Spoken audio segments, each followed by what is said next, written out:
po ang pinakahihintay nating kasagutan sa pagpunta ni dating Pangulong Duterte sa China. Pakinggan po natin.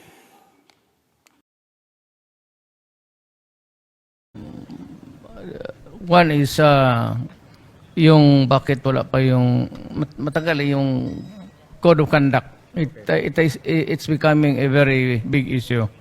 I do not want trouble for my country, but whether we like it or not, however on which side you are, it would not be good for my country to be in a state of violence.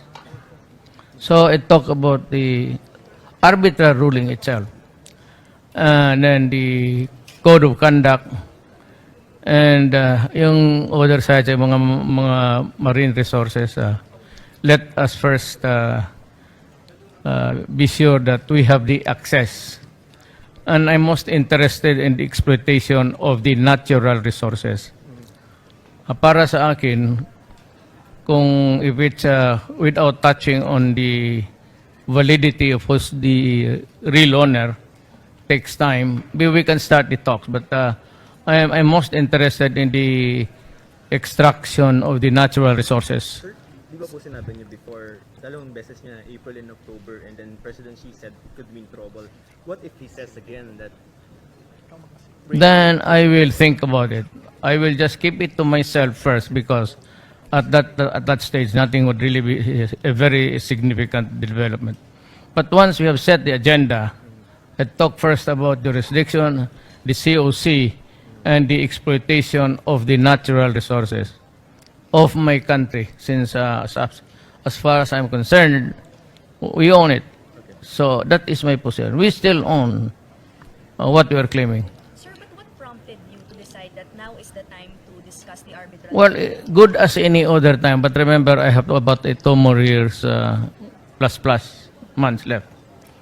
It's about time that we start talking. Panahon na. Ilang buwan na lang ako dyan. Walang specific incident, sir, that triggered you because... No, yung ako, sabi ko, that was a marine incident or accident, if you may, after an investigation. But there was an incident. Meaning to say, it happened there, but that would not be a reason for us to be belligerent and start challenging them in their own turf. Kasi sabi nila, kanila daw. So they are resisting everybody or anybody's presence there because they said that they own it. Now, if you insist that you own it and you start to implement the law, papaya kayong China niyan. China, the convenient way of answering it would say, why are you imposing rules on us when we own the land? When we own the sea and we are in control of that body of water. Sir, does it mean, sir, that we accept the China position? Hindi naman. No, because we cannot accept that. We are not allowed to accept that China owns it because of the arbitrary ruling. And even before, we were claiming it. Pag-asa has been there for 74 years. 1974 rather. We already claimed Pag-asa and occupied, that's why there's a base there. But I'd like to assure also, I would not allow any foreign troops. I do not want trouble. Not the Chinese, not the Koreans, not the Americans, not anybody else, except Filipino troops. Mayor, pag-uusapan niyo rin ba yung sa nangyari sa Recto Bank? Well, sabi ko nga, one of the things, but the more important is DOC, the ownership, the COC, plus yung mineral na makuha dyan. And they have proposed a 60-40. Okay na para sa akin. But that could be a later topic if we have time. 60 Philippines. Of course, 60 in favor of our country. Sinabi niyo po na you will not allow foreign troops. Ang context po ba nito, yung statement ng US that they will position some of their arms? No, I will not allow missiles Yun po yung context. with nuclear warheads. It is not. Oh, well, the reason is it is not allowed under our constitution to be placing nuclear weapons here. Sir, are you responding to the US statement that... No, I'm responding to all. Not only the Americans, Russians, China, I will not allow the deployment of nuclear warheads because it is not allowed by our constitution, and I do not want it. Sir, yung COC, do you have a deadline? Again, COC po yung Code of Conduct, do you have a deadline within this year? I said that that's why I'm going there. They're delaying it, and it's causing so many incidents. And one day, it will no one mistake, a miscalculation there, and mahirap na bawian niya. Mayor, sino yung day na nagde-delay? Sino po yung nagde-delay para lang klaro? It could be China. Nobody else is asking us to wait. Sir, we'll let you go na ayaw na nila or you want pa? Sige, ano pa? Bakit ka nakatingin sa akin? Wala na? Dito. Oh, ma'am. Hi, sir. I'm Hi, Chona. ma'am. Sir, can you tell us, during your bilateral meeting with Chinese President Xi Jinping, how did you invoke the PCA ruling po? Okay. Mabuti tinanong mo yan. Sabi ko, Mr. President, I am here. But one of the purposes, nandiyan sila lahat, cabinet members. One of the purposes, the most important is I am reiterating the arbitral award in our favor. So we have a miscommunication earlier, then we arrived at a consensus, then finally we agreed to talk. That is why I came here for the first time. Sabi ko, your statement was, I made my statement regarding the arbitration even during the first visit. Sabi ko, I am here to reiterate because your answer, your response was, we will do it peacefully. And I said, agreed, of course. Now I am asking you, how do we talk and solve the problem peacefully? Yan ang sinabi ko, nandiyan sila lahat. And the military was present. Puro military man si Secretary and all of them. Sabi niya, you know, our statement was, we will not budge. Ano? Ayaw namin pag-usapan kasi amin yan. We own the property. Why should we talk to you? Parang ganun. Pero almost in whisper. And what was your response, sir, when President Xi said that they will not budge? Well, sabi ko, it will remain a problem. It will be, a thorn. It is like a sore thumb that sticks out painfully every day. So, nag-ship siya. Ako naman, out of courtesy, sabi ko, well, I will not maybe insist on your answer now. I am not satisfied with your answer, but I will not ask for any other answer. I'll just remain where I am, when I started, considering that you are under stress by the incidents dito sa Hong Kong. May problema sila eh. So, mainit ang ulo niyan. So, i-timing mo. The art of diplomacy, yung palaro-laro ka. Mga tao na matayan ng anak o hiniwalayan ng girlfriend niya, ay mainit na lang ang ulo niya. So, sir, since President Xi is not budging po and they do not acknowledge the ruling, what is your next move? Covadis, Philippines. Covadis.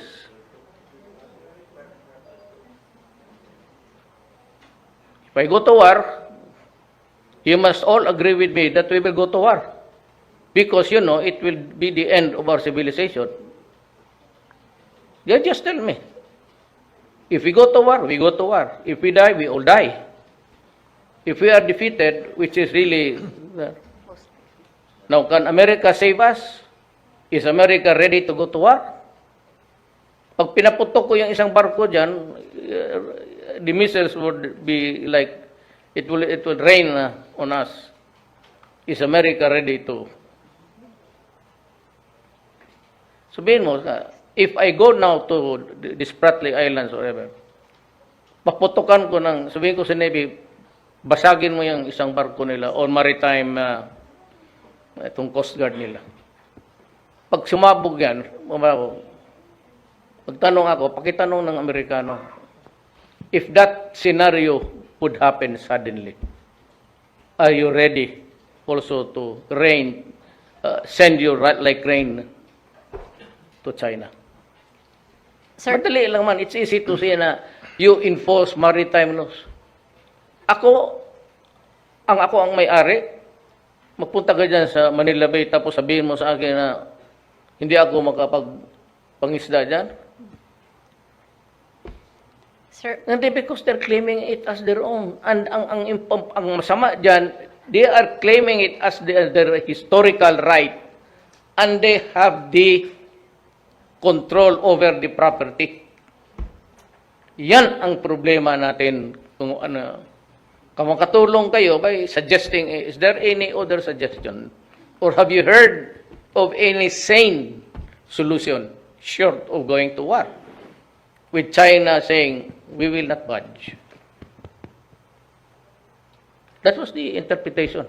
May interpreter. Nakikinig kami lahat. So yung niyo sa China, mamili lang kayo. So stop this nonsense about going there. That's the all foolishness yung opposition. Ang the option is, kung kunin natin. Kunin natin, but are we ready to go to war? I declare war, I'll go to Congress. I will ask their permission. I will go there. I will ask that they assemble jointly and allow me 5 minutes to talk about it. Nandiyan na, sinabi na sa atin. Kayong nandyan, ewan ko if there was any member of Congress present there. When Xi Jinping said, we will not budge. So what's the next? But tanong mo sa akin, so what's the next? Your question is as good as mine. Anong gawin natin? What is the next step? Seize the property? By what means? Unbendedness? Ano? Yan ang mahirap na. Kaninong problema to? Hindi ko to problema. Sino nag-atras? Tanginang derosaryo na yan. May stand-off noon O nag-abogado itong Amerika. Atras na lang. Tayo umatras, ang China hindi. May tanong ko kay President Xi Jinping, bakit hindi kayo umatras? Sabi niya, estupido ka pala. Propidad ko to, tapos patrasin mo ako, ano ka? Inaswerte ka? Ganon rin ang sagot niya. Well, hindi niya sagutin ako ng ganon. But in his mind, ito na ito gago. Pinapaalis ako sa aking swimming pool. Doon ka sa Pacific Ocean, malawak yan. Huwag dito. If you want, you can claim the entire. Ako, I have plans also of my own. The Sulu Sea is ours. I will never budge also. Away na. Ngayon, pagka panahon din, magpapatrol-patrol din ako dyan. Well, hindi naman sure po, but just to show that that's mine. I mean, I would rather announce that wala akong compromise dyan. Magkagera na tayo ng magkagera. It's around several countries. But Sulu Sea is ours. Kaya na pinanganan Sulu eh. Hindi ako atras dyan. Diyan yung away. Kasi diyan ako mag-blockade ng balang araw. Hindi, wala akong wala na akong, we will not budge also. Di magka-upakada, wala tayong magawa. Total, I will ask media to go with the expeditionary force. Isang barko kayo tapos, sabihin ko na lang sa Navy natin, putasan mo na lang yan. Yan ang problema nito mga yawa na ito. Sige, tanong, go to China to. Nandoon na nga ako ilang beses na Baka sabihin pa na si Digong, putang ina mo, sampaling kita. Ilang beses na kita sinagot. Sinabi ko na sa iyong amin yan. Kasi kung ako tanungin mo, gano'n ang sagot na kita. Magsabi ka yung solusi, putang ina. Padre, umuwi ka na, baka masampal kita. Amin yan. Kaya ang pangalan niyan, solusi. Nagkatitulo itong ears ko.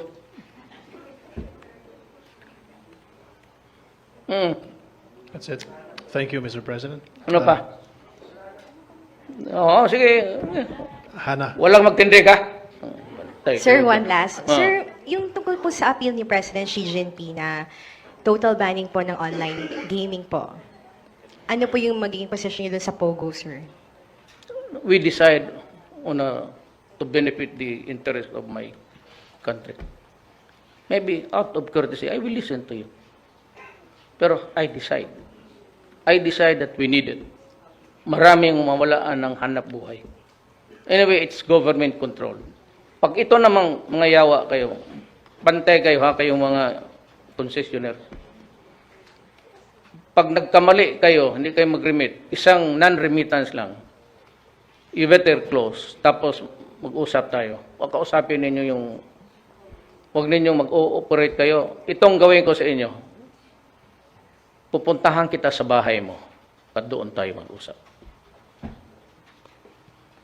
Totoo yan. Baski sinong gambling road, walang pakialam kung sino ka.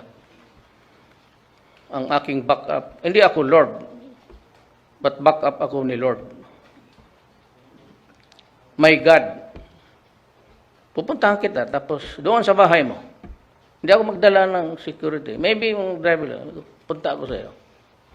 Puntahan kita, sabihin ko, di ba sinabi ko ng putang ina ninyo, huwag ninyong lukuhin ang gobyerno. Kaya ko kayo pinagbigyan, kasi, ang inaalaala ko yung Pilipino at makakain. Wala kasi masyadong trabaho. Kung sana progress na tayo as a country, progress na maraming trabaho, then you do not have this stupid activity of allowing gambling. But at this time, wala talaga akong magawa. Maraming nagugutom. At umiikot naman ang... Huwag lang ninyong lukuhin ang gobyerno. Huwag ninyo akong lukuhin. Lukuhin ninyo ibang presidente, huwag ako. Pupuntahan talaga kita sa bahay. Mo. At sabi ko, pinagbigyan ko na kayo. Do not.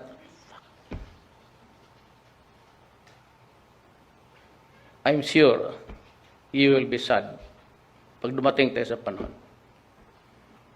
Just last election, sinabi ko, pinuntahan ko talaga. Hindi ko sabihin kung sino. Pinuntahan ko, sabi ko, huwag ninyong takutin ang mga tao. Huwag ninyong i-terrorize. May nagkamali. Pinuntahan, on the eve of the election, sinabi ko, di ba sinabi ko sa'yo, pupuntahan kita.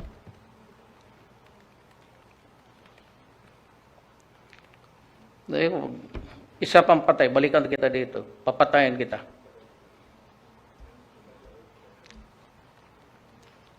Kaya kayong mga gambling road, huwag niyo akong bigyan ng problema na sikat kayo na gambling road mo. Sabi ko, puntahan ko kayo sa bahay, harap ng pamilya mo, kukumuting ko yung mukha mo.